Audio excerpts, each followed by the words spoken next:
Well, after a really long wait, the Switch 2 has finally arrived, and with it we finally got a brand new Mario Kart game, Mario Kart World. This is the first new Mario Kart game we've gotten in 11 years, and it's actually kind of crazy to think that the Mario Kart we've been playing on Switch all these years is actually just a port of the Wii U game. So it's great that we finally got a new one. So today I'm going to review this new Mario Kart game and give you my honest opinions. And I have to say right away that there are some things that I really don't care for in this game. Before I get started, if you enjoy the video, please leave a like and consider subscribing. And now, let's take a look at the Switch 2's big launch title, Mario Kart World. Every new Mario Kart game seems to need a new gimmick. Double Dash had 2 characters per kart, we introduced bikes, and 7 introduced gliders. Here we have a couple of new gimmicks. The first is that there are actually 24 racers this time. And this is actually pretty cool, as racing with so many other racers can get pretty hectic, especially online. The other big new gimmick is that everything in this game is in one giant interconnected world. And you can actually drive from track to track.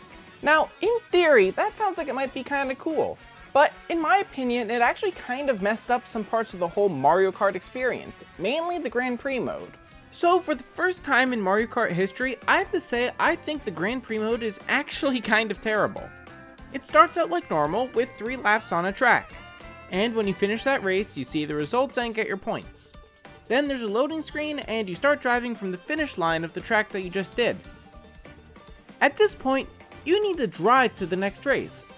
These parts are pretty boring as it's basically just a long straight section where you occasionally have to deal with items. And that's fine in concept, except the drive counts as part of the race. Basically, the first 2 laps are the drive to the next track, and then you do just 1 lap on the next track. And I think this really sucks. Not driving 3 laps on a track means that you don't really get to know the courses that well at all in this game. Now, in all fairness, I don't really like change, so maybe it's just me, but personally, I really don't like the changes made to Grand Prix here. What's the point of having it be all interconnected if there's still loading screens? I feel like they should have just kept Grand Prix the same as it's always been and left the open world to the next game mode. My favorite game mode is Knockout Tour. This is a non-stop race across the map through a bunch of tracks. You need to pass each checkpoint above a certain position, otherwise you're knocked out. And this is so much fun. It feels very chaotic, as you need to not only dodge items and other racers, but also traffic.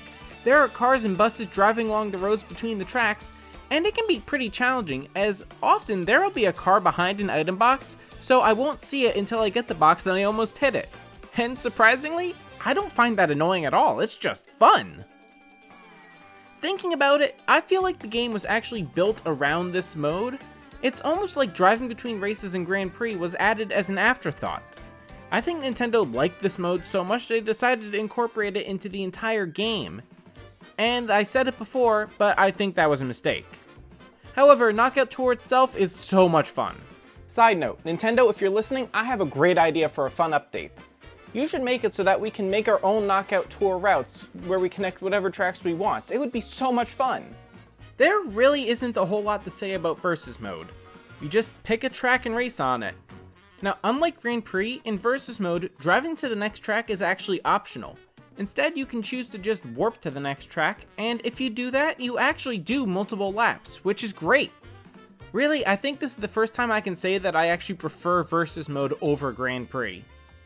Like basically all Mario Kart games, this one has some new mechanics, and this time I kind of want to know what was going through the developers' minds, because these new mechanics are insane. The first major new gimmick is rail riding. You can now drive or jump onto rails and grind along them to build up a mini turbo, and then you can jump off. You can bounce around and do all sorts of tricks. It's really cool and pretty fun.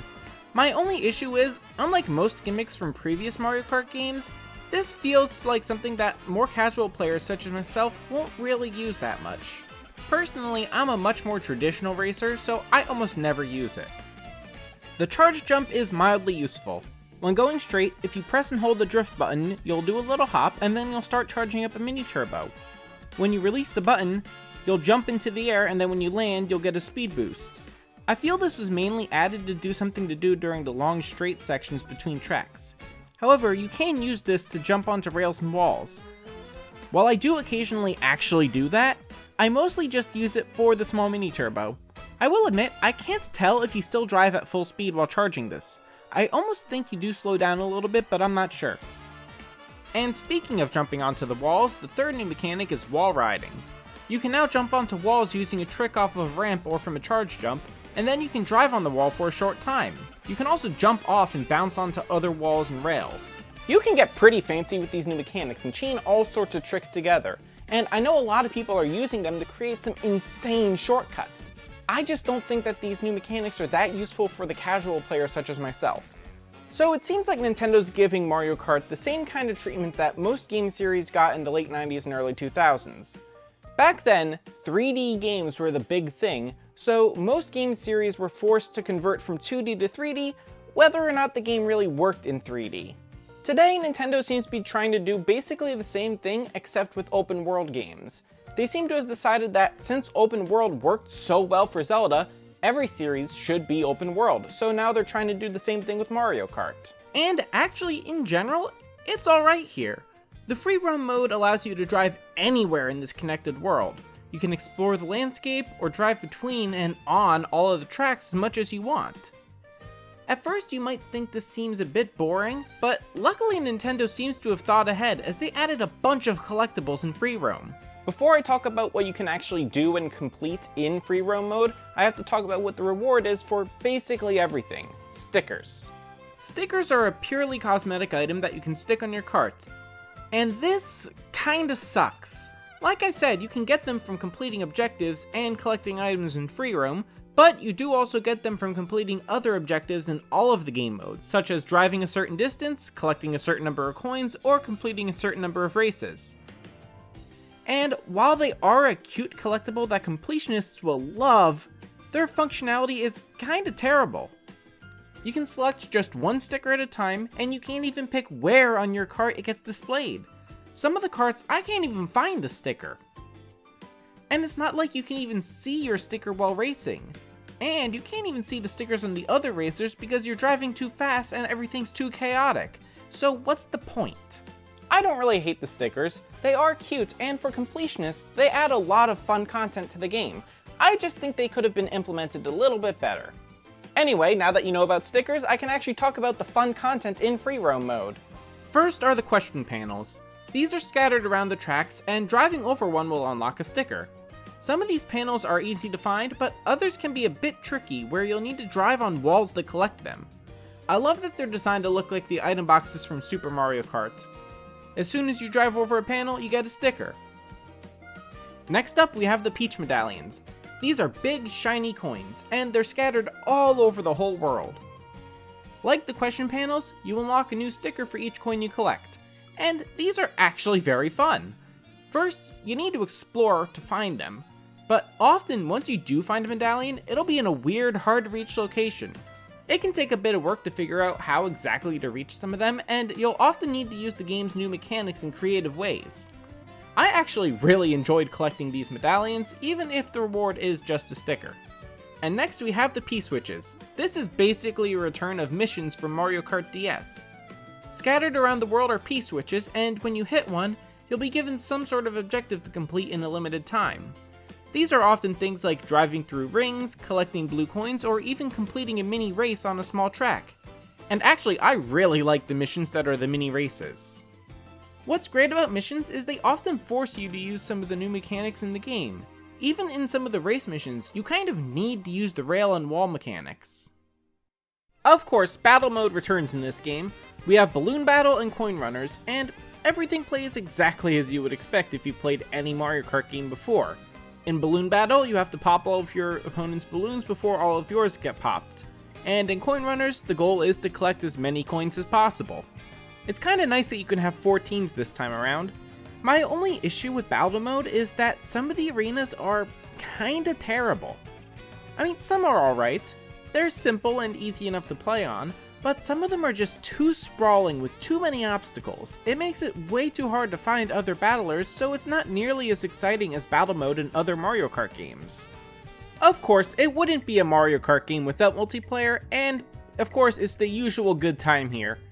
I only have two real comments on multiplayer. First, and this is just a me issue, I hate vertical split screen in 2-player. They did that in Mario Kart 8 Deluxe and I hated it. And of course it's the exact same here. My problem is I just really need to see what's on either side of me, but with vertical split screen I really can't. Now that may just be a me issue, and considering I don't play a lot of multiplayer, it's not a big deal. My only other minor complaint about multiplayer is that you can't do free roam with local multiplayer. I feel like it would be fun to just sit down with some friends or family and explore the world. And it's not like it would be impossible to do. When you're playing online, between races you get put in a free roam mode room. And if you do online with local multiplayer, you get put in the same free roam mode room. So surely Nintendo could have figured out how to do it in just local multiplayer. Unlike previous Mario Kart games, you don't actually unlock mirror mode just by completing 150cc. Here it's a little bit more complicated. You do still need to complete 150cc Grand Prix along with all of the knockout tours at 150cc. However, you do also need to do some work in free roam to get it. You need to complete at least 10 P-Switch missions, collect at least 10 Peach medallions, and drive over at least 10 question panels. Now, as for actually racing in mirror mode, I don't think it really feels that different from racing normally in this game. I think that since there's so much stuff between courses, and that since you spend so little time on the actual courses, I don't rely as much on muscle memory for racing as I normally do, so mirror mode doesn't actually feel like anything is mirrored. My overall impression for the tracks in this game is that they're generally pretty okay. Some of the returning tracks have been pretty heavily remixed, like Peach Beach, and that annoys me, but whatever. However, some of the new tracks I really like.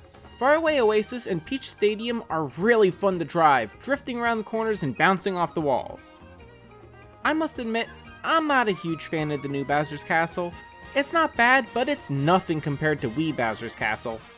One of the big parts of Mario Kart that everyone always looks forward to is Rainbow Road. And I have to say, I love this new Rainbow Road. It is very fun, and it feels very fast to drive on. And it's actually long enough that I can really get into it and enjoy myself.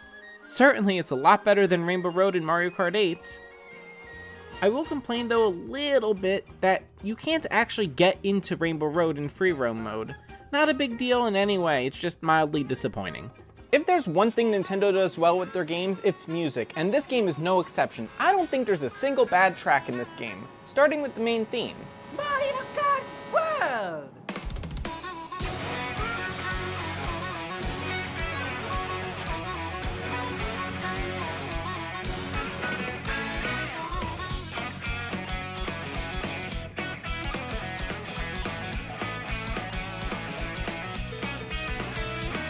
I really like the song for Faraway Oasis.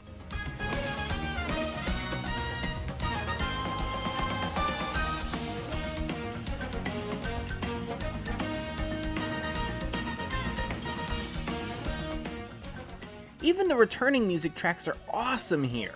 They changed them just enough to fit in well with the rest of this game.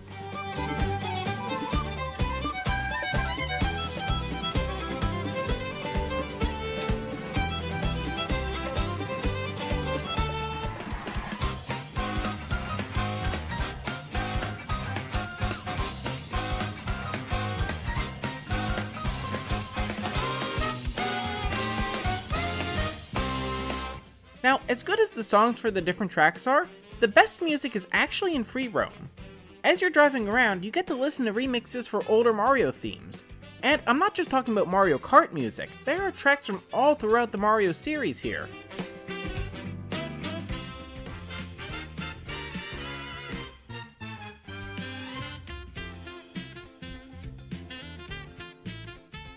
These remixes are so good. They fit in really well with the music for the courses in the game, and while they're greatly changed, they are still easily recognizable. In particular, I really love the remix of the Mario Maker theme.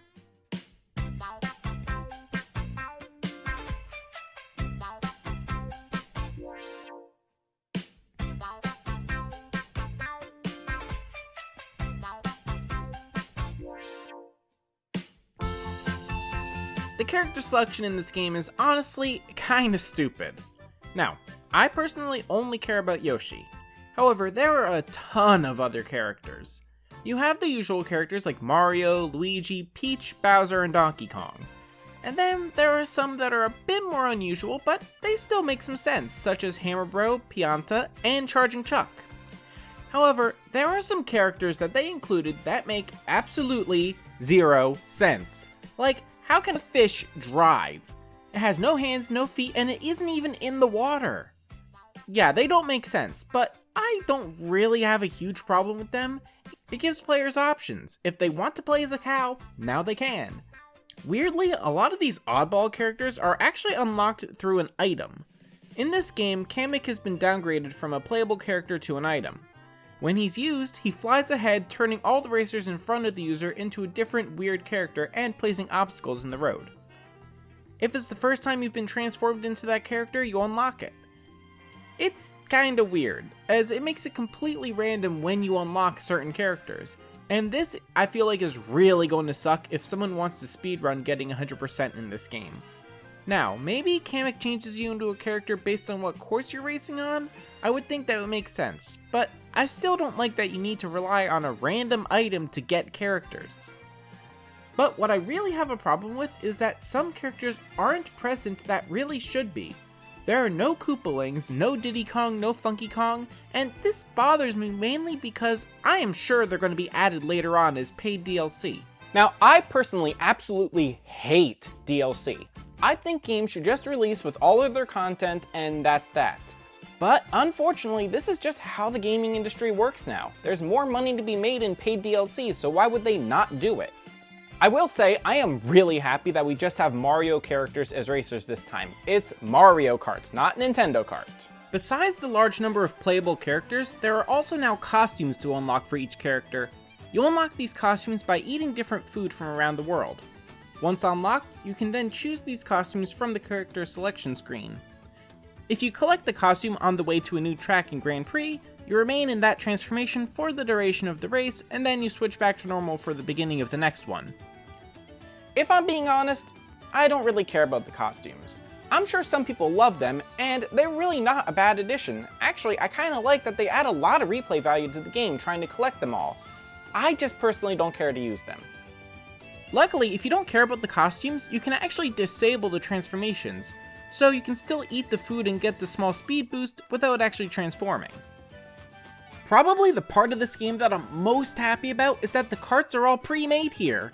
In Mario Kart 7 and 8, you had to scroll through parts of karts to build what you wanted to drive, and I just hated it. It was so confusing, and I had a really hard time determining what would actually be good combinations. Mario Kart World returns to pre-made karts, so I love it. And the karts are generally pretty good. There's a decent amount of variety in how they look, and I really think all the designs are pretty cool. I feel like a lot of the karts have some similar stats, and while that might be considered kinda lazy, I actually think it's really good. This way, you can feel more free to try out different karts for fun without them having as big of an impact on how you race. Of course, I had to check out online racing. In Mario Kart World Online, you can choose to do Knockout Tour, Versus, or Battle. Although, my favorite part of online isn't actually any of the game modes. Between races or battles, you get put into free roam with the other people that are in the room. And while that's actually pretty fun, what I really like is that when you first join the room, if a race or battle is currently going on, you still get put into the same room. At this point, if you go over to wherever the race or battle is happening, you can actually see the current participants driving around as ghosts. It's really cool, and it makes waiting for a room much more interesting than in previous Mario Kart games. Looking at Knockout Tour Online, I do have one minor complaint. You have no choice as to what tour you actually drive, it just randomly picks one, but that's not a big deal. Actually, driving Knockout Tour Online is really chaotic and difficult, but that's what makes it so much fun. It's definitely way more challenging than racing Knockout Tour against CPUs, and I love it. Versus Online is much like in previous Mario Kart games. You get a choice of 3 courses to pick from, and then the computer will randomly pick one of the racer's choices. You can also choose to pick a random race. If there are arrows leading to the course you pick on the map, that means you'll drive to the course and do one lap there like in Grand Prix. However, if random is picked, or if the chosen course doesn't have arrows leading to it, you'll get to do the full 3 laps. Now, I usually just pick random, so there's a higher chance of getting to do multiple laps on the track. Battle mode online is pretty fun. You get a choice of 3 arenas to pick from, or you can choose random. However, you can't actually pick what type of battle you want to do, but that's not a big deal. It also seems like you can't actually do a team battle online, but again, that's not really a problem. While it is fun to do the battles, I noticed that when I was playing, the lobbies didn't really seem to fill up. I think the most people I've had in an online battle is maybe 12. Because of that, the arenas felt kinda more empty than usual, but of course, if more people online are battling, you're more likely to get a room with a lot of opponents. So what do I think about Mario Kart World overall?